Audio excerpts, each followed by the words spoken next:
In the United States Navy, the United States Coast Guard and the United States Public Health Service commissioned Corps, Admiral is a 4-star flag officer rank, with the pay grade of O10. Admiral ranks above Vice Admiral and below Fleet Admiral in the Navy. The Coast Guard and the Public Health Service do not have an established grade above Admiral. Admiral is equivalent to the rank of General in the other uniformed services. The National Oceanic and Atmospheric Administration Commissioned Officer Corps has never had an officer hold the grade of Admiral. However, 37 U.S.C. AA millisecond 201 of the U.S. Code establishes the grade for the NOAA Corps in the case a position is created that merits the 4-star grade. Since the 5-star grade of Fleet Admiral is reserved for wartime use only, the grade of Admiral is considered to be the highest appointment an officer can achieve in these three services. History: the United States Navy did not have any admirals until 1862 because many people felt the title too reminiscent of royalty, such as the British Royal Navy, to be used in the country's navy. Others saw the need for ranks above captain, among them John Paul Jones, who pointed out that the Navy had to have officers who ranked with Army generals. He also felt there must be ranks above captain to avoid disputes among senior captains. The various secretaries of the Navy repeatedly recommended to Congress that admiral ranks be created because the other navies of the world used them and American senior officers were often subjected to serious difficulties and embarrassments in the interchange of civilities with those of other nations. Congress finally authorized 9 rear admirals on July 16, 1862, although that was probably more for the needs of the rapidly expanding Navy during the American Civil War than any international considerations. 2 years later Congress authorized the appointment of a vice admiral from among the 9 rear admirals, David Farragut. Another bill allowed the President of the United States to appoint Farragut to admiral on July 25, 1866, and David Dixon Porter to vice admiral. When Farragut died in 1870, Porter became admiral and Stephen C. Rowan was promoted to vice admiral. Even after they died, Congress did not allow the promotion of any of the rear admirals to succeed them, so there were no more admirals or vice admirals by promotion until 1915 when Congress authorized an admiral and a vice admiral each for the Atlantic, Pacific and Asiatic fleets. There was one admiral in the interim, however. In 1899, Congress recognized George Dewey's accomplishments during the Spanish-American War by authorizing the President to appoint him Admiral of the Navy. He held that rank until he died in 1917.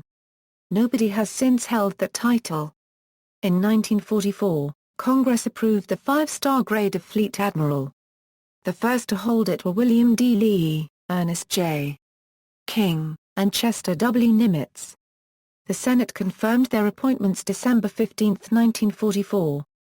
Fleet Admiral, William F. Halsey, got his 5th star in December 1945. None has been appointed since.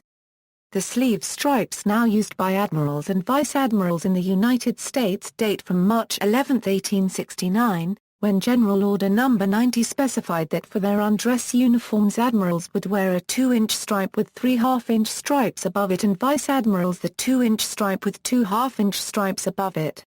The rear admiral got his 2-inch stripe and 1 half-inch stripe in 1866. The sleeve stripes had been more elaborate. When the rear admiral rank started in 1862 the sleeve arrangement was 3 stripes of 3/4-inch lace alternating with 3 stripes of 1/4-inch lace. It was some 10 inches from top to bottom. The vice admiral, of course, had even more stripes and when Farragut became admiral in 1866, he had so many stripes they reached from his cuffs almost to his elbow. On their dress uniforms the admirals wore bands of gold embroidery of live oak leaves and acorns. The admirals of the 1860s wore the same number of stars on their shoulders as admirals of corresponding grades do today. In 1899, the Navy's 1 admiral and 18 rear admirals put on the new shoulder marks, as did the other officers when wearing their white uniforms, but kept their stars instead of repeating the sleeve cuff stripes. During the 20th century, the ranks of the modern U.S. Admiralty were firmly established. An oddity that did exist was that the Navy did not have a 1-star rank except briefly during World War II when Congress established a temporary war rank of Commodore. The one-star rank was later established permanently in 1986. Statutory limits. U.S. Code of Law explicitly limits the total number of four-star admirals that may be on active duty at any given time. The total number of active duty flag officers is capped at 160 for the Navy. For the Army, Navy, and Air Force, no more than about 25% of the service's active duty general or flag officers may have more than 2 stars, and statute sets the total number of four-star officers allowed in each service. This is set at 6 four-star Navy admirals. Some of these slots are reserved by statute. For the Navy, the Chief of Naval Operations and the Vice Chief of Naval Operations are both admirals. In addition, the Commandant of the Coast Guard is an admiral. For the Public Health Service Commissioned Corps, the Assistant Secretary for Health is an admiral if he or she holds an appointment to the regular corps.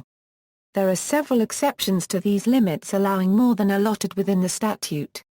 A Navy admiral serving as chairman or vice chairman of the Joint Chiefs of Staff does not count against the Navy's flag officer cap. A Navy admiral serving in one of several joint positions does not count against his service's four-star limit. These positions include the commander of a Unified Combatant Command, the commander of U.S. Forces Korea, and the Deputy Commander of U.S. European Command, but only if the commander of that command is also the Supreme Allied Commander, Europe. Officers serving in certain intelligence positions are not counted against either limit, including the Director of the Central Intelligence Agency. The President may also add admirals to the Navy if they are offset by removing an equivalent number of 4 stars from other services. Finally, all statutory limits may be waived at the President's discretion during time of war or national emergency. Appointment and tour length. 4-star grades go hand in hand with the positions of office they are linked to, so these ranks are temporary. Officers may only achieve 4-star grade if they are appointed to positions that require the officer to hold such a rank. Their rank expires with the expiration of their term of office, which is usually set by statute. Admirals are nominated for appointment by the President from any eligible officers holding the rank of Rear Admiral or above, who also meets the requirements for the position, under the advice and/or suggestion of their respective Department Secretary, Service Secretary, and if applicable the Joint Chiefs.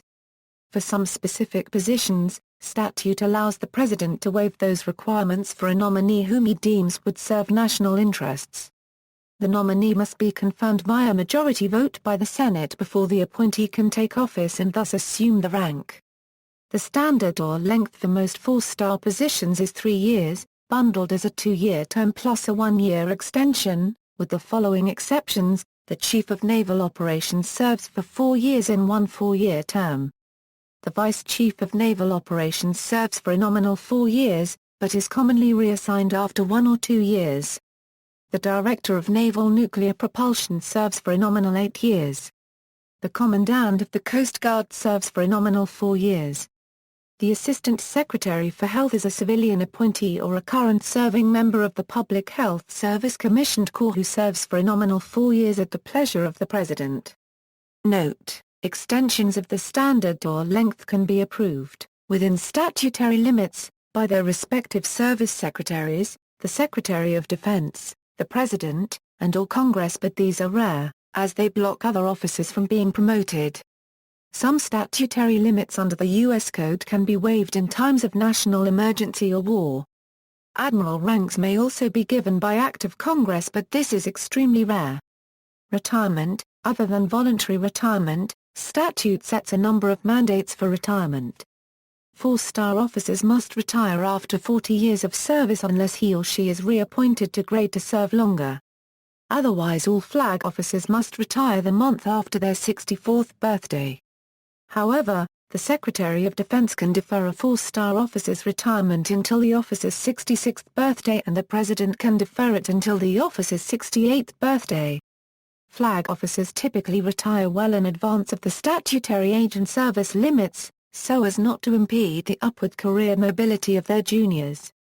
Since there are a limited number of 4-star slots available to each service, typically one officer must leave office before another can be promoted. Maintaining a 4-star rank is a game of musical chairs. Once an officer vacates a position bearing that rank, he or she has no more than 60 days to be appointed or reappointed to a position of equal importance before he or she must involuntarily retire. Historically, officers leaving 4-star positions were allowed to revert to their permanent 2-star ranks to mark time in lesser jobs until statutory retirement, but now such officers are expected to retire immediately to avoid obstructing the promotion flow. See also, U.S. Navy officer rank insignia, list of active duty United States 4-star officers, list of United States Navy 4-star admirals, list of United States Public Health Service Commissioned Corps 4-star admirals. Notes